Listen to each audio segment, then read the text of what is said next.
ವೀಕ್ಷಕರೆಲ್ಲರಿಗೂ ದೈನಿಕ ರಾಶಿ ಫಲ ವಿಶೇಷ ಕಾರ್ಯಕ್ರಮಕ್ಕೆ ಸ್ವಾಗತ. ಇವತ್ತಿನ ಈ ವಿಡಿಯೋದಲ್ಲಿ ನಾವು ವರ್ಷ 2026 ರ ಜುಲೈ ತಿಂಗಳಿನ 8ನೇ ತಾರೀಕಿನ ದಿನ ತುಲಾ ರಾಶಿಯ ಫಲಗಳನ್ನು ತಿಳಿದುಕೊಳ್ಳಲಿದ್ದು, ಈ ದಿನ ತುಲಾ ರಾಶಿಯ ಜಾತಕದವರ ಪಾಲಿಗೆ ಹೇಗೆ ಸಾಬೀತಾಗಲಿವೆ, ಈ ದಿನ ಗ್ರಹ ನಕ್ಷತ್ರಗಳ ಸ್ಥಿತಿಗತಿಗಳೇನು ಮತ್ತು ಇಲ್ಲಿ ಉಂಟಾಗಲಿರುವ ಯೋಗಗಳ್ಯಾವುವು, ಈ ಯೋಗಗಳ ಪ್ರಭಾವ ನಿಮ್ಮ ಮೇಲೆ ಹೇಗೆ ಕಾಣಿಸಿಕೊಳ್ಳಲಿದೆ, ಜೊತೆಗೆ ಈ ದಿನಗಳಂದು ನೀವು ಹೊಂದಿರಬೇಕಾದ ಎಚ್ಚರಿಕೆ ಏನು ಅನ್ನೋದೆಲ್ಲವನ್ನ ವಿಸ್ತಾರ ರೂಪದಲ್ಲಿ ಇಲ್ಲಿ ತಿಳಿದುಕೊಳ್ಳೋಣ. ಮಾಹಿತಿ ತಿಳಿದುಕೊಳ್ಳುವುದಕ್ಕೂ ಮುನ್ನ ನಮ್ಮ ವಿನಂತಿ ಎಂದರೆ, ನೀವಿನ್ನೂ ನಮ್ಮ ಚಾನೆಲ್ ಸಬ್ಸ್ಕ್ರೈಬ್ ಮಾಡಿಲ್ಲವೆಂದರೆ ದಯವಿಟ್ಟು ಈಗಲೇ ನಮ್ಮ ಚಾನೆಲ್ ಅನ್ನ ಸಬ್ಸ್ಕ್ರೈಬ್ ಮಾಡಿ. ಹಾಗೆ ನಿರಂತರ ವಿಡಿಯೋ ಅಪ್ಡೇಟ್ಸ್ಗಳಿಗಾಗಿ ಪಕ್ಕದ ಬೆಲ್ ಐಕಾನ್ ಕ್ಲಿಕ್ ಮಾಡಿ. ವಂಶ ಪಾರಂಪರ್ಯ ಜ್ಯೋತಿಷ್ಯರು ನಂಬರ್ 1 ವಶೀಕರಣ ಸ್ಪೆಷಲಿಸ್ಟ್. ವೃತ್ತಿ, ಉದ್ಯೋಗ, ಮದುವೆ, ಹಣಕಾಸಿನ ಸಮಸ್ಯೆ, ವ್ಯಾಪಾರ, ಆರೋಗ್ಯ ಸಮಸ್ಯೆಗಳಿಗೆ ಫೋನಿನ ಮೂಲಕ ಪರಿಹಾರ. ಇಂದೇ ಕರೆ ಮಾಡಿ. ವೀಕ್ಷಕರೇ, ದೈನಿಕ ರಾಶಿ ಫಲಗಳನ್ನು ತಿಳಿದುಕೊಳ್ಳುವುದಕ್ಕೂ ಮುನ್ನ ಈ ದಿನ ಗ್ರಹ ನಕ್ಷತ್ರ ತಿಥಿಗಳ ಮಾಹಿತಿ ಮತ್ತು ಯೋಗಗಳ ಕುರಿತು ನೋಡೋಣ.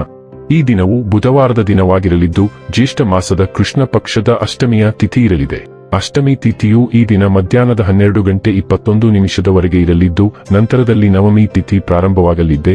ಜೊತೆಗೆ ಈ ದಿನ ಮಧ್ಯಾಹ್ನದ 4 ರೇವತಿ ನಕ್ಷತ್ರದ ಗೋಚರವಿರಲಿದ್ದು, ನಂತರದಲ್ಲಿ ಅಶ್ವಿನಿ ನಕ್ಷತ್ರದ ಗೋಚರ ಪ್ರಾರಂಭವಾಗಲಿದೆ. ಜೊತೆಗೆ ಈ ದಿನ ಮಧ್ಯಾಹ್ನದ 12:38 ಅತಿಗಂಡ ಹೆಸರಿನ ಯೋಗ ಇರಲಿದ್ದು, ನಂತರದಲ್ಲಿ ಸುಕರ್ಮ ಹೆಸರಿನ ಯೋಗ ಪ್ರಾರಂಭವಾಗಲಿದೆ. ಇನ್ನು ಈ ದಿನ ಚಂದ್ರದೇವನು ಮಧ್ಯಾಹ್ನದ 4 ಮೀನರಾಶಿಯಲ್ಲಿ, ನಂತರದಲ್ಲಿ ಮೇಷರಾಶಿಯಲ್ಲಿ ಗೋಚರಿಸಲಿದೆ. ಅದೇ ಸೂರ್ಯದೇವನು ಈ ದಿನ ಮಿಥುನ ರಾಶಿಯಲ್ಲಿ ಗೋಚರಿಸಲಿದ್ದಾನೆ. ಇನ್ನು ಈ ದಿನದಂದು ಅಭಿಜಿತ್ ಮುಹೂರ್ತ ಯಾವುದೂ ಇಲ್ಲ. ಇದು ಈ ದಿನದ ಗ್ರಹ ನಕ್ಷತ್ರ ತಿಥಿಯ ಕುರಿತಾದ ಮಾಹಿತಿಯಾಗಿದ್ದು, ಇದರ ಆಧಾರದ ಮೇಲೆ ನಿಮ್ಮ ದಿನಚರಿಯಲ್ಲಿಯೂ ಬದಲಾವಣೆ ಕಂಡು ಬರಲಿದೆ. ಇನ್ನು ಈಗ ಈ ದಿನದ ತುಲಾ ರಾಶಿಯ ಫಲಗಳ ಕುರಿತು ನೋಡುವುದಾದರೆ, ಆಶಾವಾದಿಗಳಾಗಿರಿ ಮತ್ತು ಜೀವನದ ಉಜ್ವಲ ಬದಿಯನ್ನು ನೋಡಿ. ನಿಮ್ಮ ಆತ್ಮವಿಶ್ವಾಸಭರಿತ ನಿರೀಕ್ಷೆಗಳು ನಿಮ್ಮ ಭರವಸೆಗಳು ಮತ್ತು ಆಸೆಗಳನ್ನು ಸಾಕ್ಷಾತ್ಕಾರಗೊಳಿಸಲು ಸಹಾಯ ಮಾಡುತ್ತವೆ. ನೀವು ಸಾಲ ತೆಗೆದುಕೊಳ್ಳಲು ಹೊರಟಿದ್ದರೆ ಮತ್ತು ಈ ಕೆಲಸದಲ್ಲಿ ದೀರ್ಘಕಾಲ ತೊಡಗಿಸಿಕೊಂಡಿದ್ದರೆ ಇಂದು ನೀವು ಸಾಲ ಪಡೆಯಬಹುದು. ಒತ್ತಡದ ಅವಧಿ ಇದ್ದರೂ ಕುಟುಂಬದ ಬೆಂಬಲ ನಿಮಗೆ ಸಹಾಯ ಮಾಡುತ್ತದೆ. ಮನೆಯಲ್ಲಿ ತೊಂದರೆಗಳು ಹುಟ್ಟಿಕೊಂಡರೂ ಸಣ್ಣ ಸಣ್ಣ ವಿಷಯಗಳಿಗೆ ನಿಮ್ಮ ಸಂಗಾತಿಯನ್ನು ಟೀಕಿಸುವುದನ್ನು ತಪ್ಪಿಸಿ. ನಿಮ್ಮ ವೃತ್ತಿ ಅವಕಾಶಗಳನ್ನು ಹೆಚ್ಚಿಸಲು ನಿಮ್ಮ ವೃತ್ತಿಪರ ಶಕ್ತಿಯನ್ನು ಬಳಸಿ. ನಿಮ್ಮ ಚಟುವಟಿಕೆಯ ಕ್ಷೇತ್ರದಲ್ಲಿ ನೀವು ಅಪರಿಮಿತ ಯಶಸ್ಸು ಸಾಧಿಸುವ ಸಾಧ್ಯತೆ ಇದೆ. ಮೆಲುಗೆ ಸಾಧಿಸಲು ನಿಮ್ಮ ಎಲ್ಲಾ ಕೌಶಲನ್ನು ಬಳಸಿ. ನಿಮಗೆ ನೀವು ಸಮಯವನ್ನು ನೀಡುವುದು ತಿಳಿದಿದೆ ಮತ್ತು ಇಂದು ನೀವು ಸಾಕಷ್ಟು ಉಚಿತ ಸಮಯವನ್ನು ಪಡೆಯುವ ಸಾಧ್ಯತೆ ಇದೆ. ಉಚಿತ ಸಮಯದಲ್ಲಿ ಇಂದು ನೀವು ಯಾವುದೇ ಆಟವನ್ನು ಆಡಬಹುದು ಅಥವಾ ಜಿಮ್ಗೆ ಹೋಗಬಹುದು. ನಿಮ್ಮ ಸಂಗಾತಿಯ ಜೊತೆ ಗಂಭೀರವಾದ ವಾದವನ್ನು ಹೊಂದಿರಬಹುದು. ನಿಮ್ಮ ಬಾಕಿ ಕೆಲಸಗಳನ್ನು ಮುಗಿಸಲು ನೀವು ಹೊಸ ಸಮರ್ಪಣೆಯ ಭಾವನೆಯನ್ನು ಅನುಭವಿಸುವಿರಿ. ಇದನ್ನು ತೆರವುಗೊಳಿಸುವುದರಿಂದ ನಿಮಗೆ ಉತ್ತಮ ಸಾಧನೆಯ ಭಾವನೆ ಬರುತ್ತದೆ ಮತ್ತು ನಿಮಗೆ ಮುಖ್ಯವಾದ ಜನರು ಇದನ್ನು ಗಮನಿಸುತ್ತಾರೆ. ಇದರ ಪರಿಣಾಮವಾಗಿ ನೀವು ಮನೆಯಲ್ಲಿ ಮತ್ತು ನಿಮ್ಮ ಕೆಲಸದ ಸ್ಥಳದಲ್ಲಿ ಹೆಚ್ಚಿನ ಮೆಚ್ಚುಗೆಯನ್ನು ಪಡೆಯುತ್ತೀರಿ. ಆರೋಗ್ಯ ಮತ್ತು ಸ್ವಾಸ್ಥ್ಯ ಬಗ್ಗೆ ತಿಳಿದುಕೊಳ್ಳೋಣ. ಈ ದಿನವು ನಿಮಗೆ ಸ್ವಲ್ಪ ಒತ್ತಡವನ್ನುಂಟು ಮಾಡುತ್ತದೆ. ನೀವು ಒತ್ತಡಕ್ಕೊಳಗಾಗಬಹುದು. ಕುತ್ತಿಗೆ ನೋವು ಬರಬಹುದು. ಪ್ರತಿ 2 ಗಂಟೆಗಳ ಕೆಲಸದ ನಂತರ ನಡೆಯುವುದು ಮತ್ತು ಬಾಗುವುದು ಒಳ್ಳೆಯದು. ಇದು ನಿಮ್ಮ ಸ್ನಾಯುಗಳನ್ನು ಹಿಗ್ಗಿಸುತ್ತದೆ ಮತ್ತು ಅವುಗಳನ್ನು ವಿಶ್ರಾಂತಿ ಮಾಡುತ್ತದೆ. ವಿಶ್ರಾಂತಿಗಾಗಿ ನೀವು ಮಸಾಜ್ ಅಥವಾ ಚಿಕಿತ್ಸೆಯನ್ನು ಸಹ ಯೋಜಿಸಬಹುದು. ಮಸಾಜ್ ಮಾಡಲು ಕುಳಿತಾಗ ನಿಮ್ಮ ಉದ್ವೇಗವನ್ನು ಹಿಂದಕ್ಕೆ ಎಸೆಯಲು ಮರೆಯಬೇಡಿ. ಡೈಲಿ ಲವ್ ಮತ್ತು ರಿಲೇಶನ್ಶಿಪ್ ಬಗ್ಗೆ ತಿಳಿದುಕೊಳ್ಳೋಣ.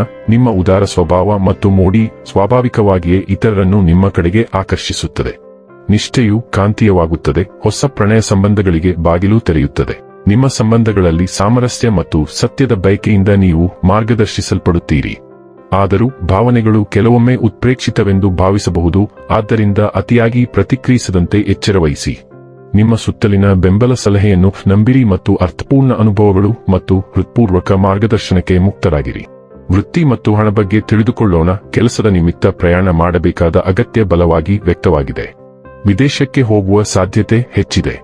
ನಿಮ್ಮ ಕಂಪನಿಯು ನಿಮ್ಮನ್ನು ಬೇರೆ ದೇಶಕ್ಕೆ ಕಳುಹಿಸಬಹುದು ಅಥವಾ ಕೆಲಸದ ಉದ್ದೇಶಗಳಿಗಾಗಿ ನಿಮ್ಮ ವೀಸಾ ಅನುಮೋದನೆ ಇಂದು ಬರಬಹುದು.